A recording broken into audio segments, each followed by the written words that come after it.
O meu nome é Júlia, vou contar uma piada do peido do respeito. Os amigos foram lá numa festa.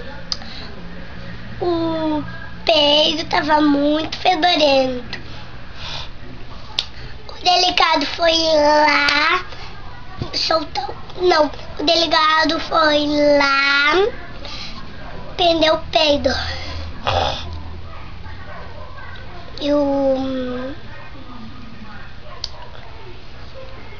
os amigos dele foram lá buscar o peido, desprender o peito, soltar o peito.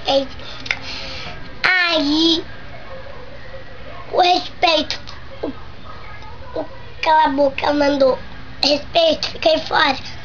Aí o respeito, aí o cala a boca foi lá, o delegado foi, como é teu nome? Falou, como é teu nome? Cala a boca. Cadê o peito? Cadê o respeito? Tá lá fora. O que tu veio fazer aqui? Soltar o peido.